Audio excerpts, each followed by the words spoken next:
Hoje é segunda-feira, dia 16 de agosto de 2021. E o tema que estudaremos na nossa lição da Escola Sabatina será Tratando a Raiz do Problema.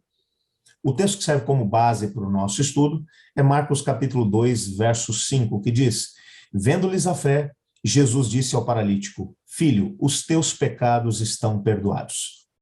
Você está no canal? Eu estudo a lição com o pastor Samuel Camilo.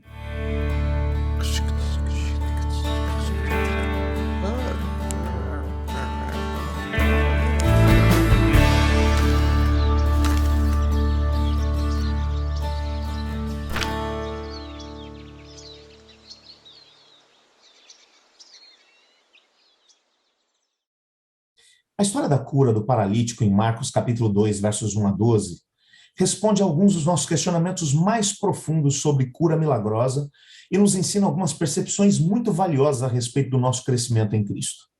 Em primeiro lugar, nós observamos que o paralítico não foi a Cristo sozinho. Os seus amigos o levaram. Na verdade, a Bíblia deixa claro que 4 homens o carregaram em uma maca. Evidentemente, eles tinham ouvido falar a respeito do poder de cura de Cristo Jesus e acreditaram que ele poderia curar o seu amigo. Esses amigos, eles foram realmente persistentes. Quando não puderam se aproximar de Jesus por causa da multidão, eles removeram o telhado no ponto correspondente ao lugar em que Jesus se encontrava. E pela abertura desceram o leito em que estava o paralítico.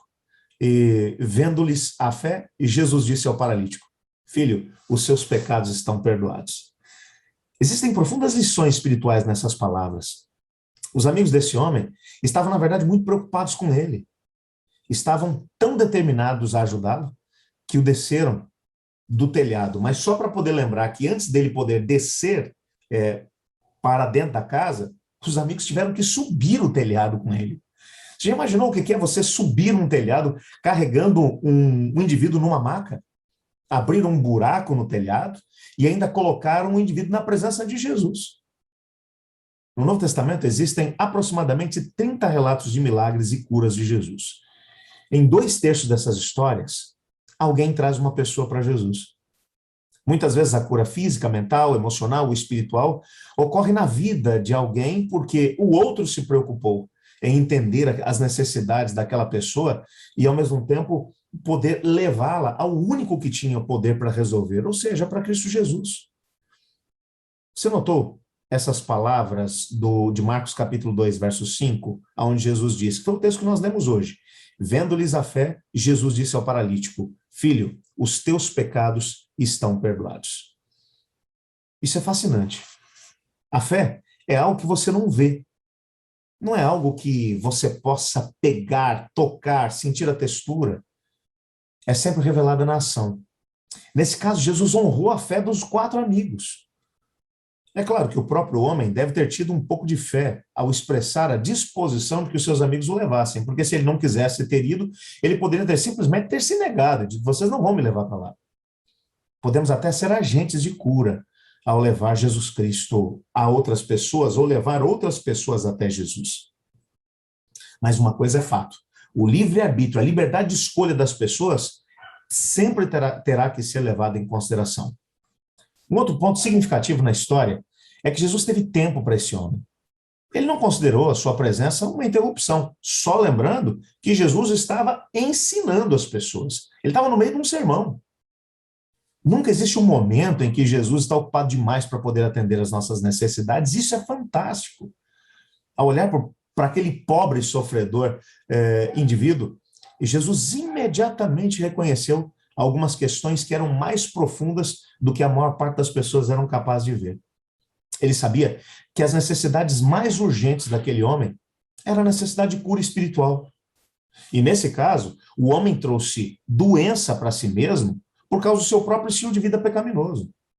A sua culpa estava destruindo o seu sistema imunológico e arruinando a sua saúde.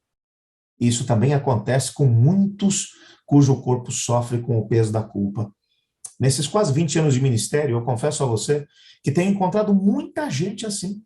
Gente que tem andado arqueada por causa do peso da culpa.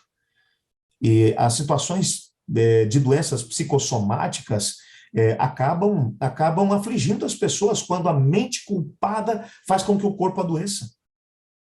Ellen White, ela faz esse comentário esclarecedor no livro Deserto das Nações, na página 270. Me permita ler esse texto com você.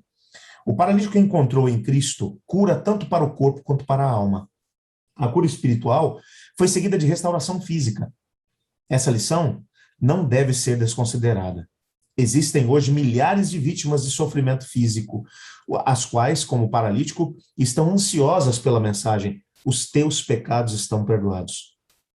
O fardo do pecado, com a inquietação e desejos insatisfeitos, é o fundamento das suas doenças.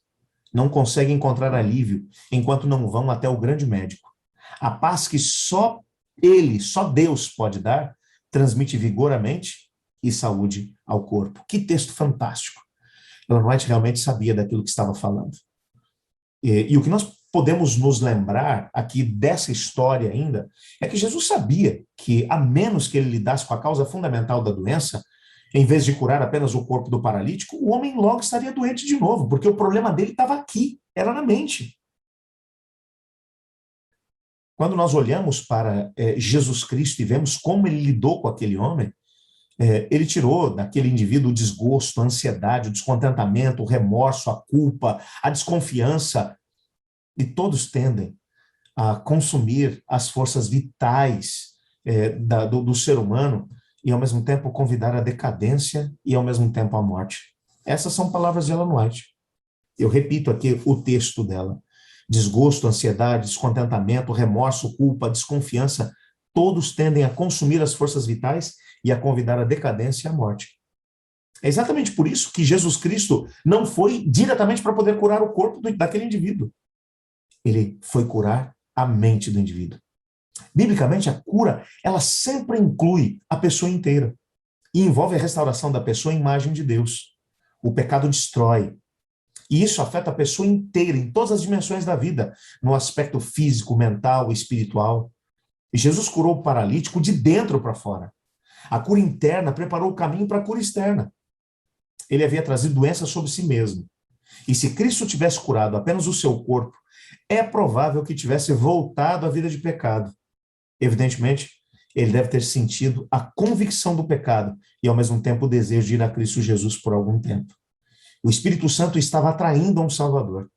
E uma vez na presença de Cristo, ele se levantou do seu leito de doença, para uma nova vida completamente diferente em Cristo Jesus. E nós vivemos num mundo imperfeito.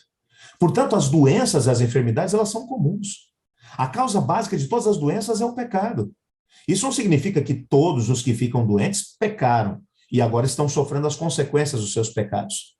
Simplesmente significa que a causa fundamental para a enfermidade, à luz do grande conflito entre o bem e o mal, é a rebelião que o Lúcifer começou no céu e a queda do Adão e Eva lá no Jardim do Éden.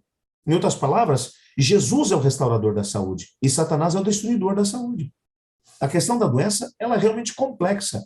Muitas enfermidades são causadas por causa das nossas escolhas pessoais e por causa do estilo de vida. É exatamente por isso que Deus deu à Igreja Adventista do Sétimo Dia a mensagem de saúde. E esses princípios divinamente inspirados nos ajudam a reduzir o risco da doença, mas não eliminam a possibilidade da doença, como nós dissemos na lição de ontem. Há várias causas para as doenças. A genética, nosso corpo que se enfraqueceu de geração após geração, ela tem desempenhado um papel muito importante nessa questão.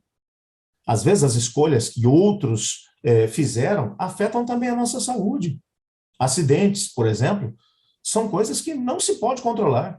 Entretanto, podemos controlar as nossas próprias decisões. Quanto mais nossas escolhas forem positivas, no sentido de poder obedecer à palavra do Senhor, mais provável será que teremos saúde e vivamos a vida abundantemente em Cristo Jesus. Mas, eu repito, é provável que isso seja assim, não é garantia. Compreender a causa da doença também pode nos permitir cooperar com Cristo no processo de cura. Eu mesmo estou vivendo uma situação como essa. Descobri que por causa do meu sedentarismo e o sobrepeso, estava tendo alguns problemas. Meus índices não estavam muito bons e, compreendendo a razão, fiz o quê? Me coloquei em movimento, comecei a fazer exercício físico. E o que é que está acontecendo? Milagrosamente, meus índices estão melhorando. Agora, eu vou dizer para você que os meus índices que não estavam bons eram culpa simplesmente do pecado? Bom, eu vou dizer a você que talvez o meu pecado de ter negligenciado alguns dos princípios de saúde, como o exercício físico, por exemplo. Mas compreender, portanto, nesse caso, a razão pela qual eu estava ficando doente, me ajudou a tomar uma postura para que eu pudesse voltar a ter saúde. Mas eu não posso simplesmente agora ignorar as causas desse meu problema, porque se eu fizer, mesmo que Deus me cure, daqui a pouco, com um estilo de vida sedentário, daqui a pouco eu vou estar com o mesmo problema novamente. Então, por isso, compreender aquilo que é a vontade de Deus também pode nos ajudar muito dentro desse processo de cura e restauração. O Senhor Jesus, ele foi diretamente na causa, resolveu o problema do paralítico, porque ele perdoou os seus pecados, e então, ao curá-lo fisicamente, ele poderia garantir que o indivíduo continuaria num caminho que o levaria para a plena restauração. Sendo assim, nós podemos aprender muitas lições dessa lição de hoje. Nós podemos aprender que o Senhor Deus sempre vai estar preocupado com as causas do nosso sofrimento, aquilo que gera a doença e, ao mesmo tempo, aquilo que gera o sofrimento na nossa vida. E sempre vai agir para poder tentar tirar de nós o peso da culpa e, ao mesmo tempo, nos colocar num caminho de renovação. Existe um papel que é dele. O perdão pertence a ele. Mas, em muitos dos casos, ele vai olhar para você e para mim e vai dizer, então, agora vamos seguir por esse caminho. E, por isso, ele dá as suas revelações, para que tenhamos um estilo de vida que possa nos ajudar a encontrar também a restauração e a cura. Vamos orar para que Deus nos ajude a podermos colaborar com Ele nesse processo? Obrigado, Senhor, por Tua palavra e porque nela descobrimos que o Senhor tem planos para nós. Às vezes, através dos nossos próprios atos, nós trazemos sofrimento sobre nós mesmos e sobre aqueles que estão à nossa volta. Dê-nos sabedoria para tomarmos as melhores decisões e seguirmos as Suas orientações. Pois é em nome de Jesus que oramos. Amém. Eu estudo a lição. E você?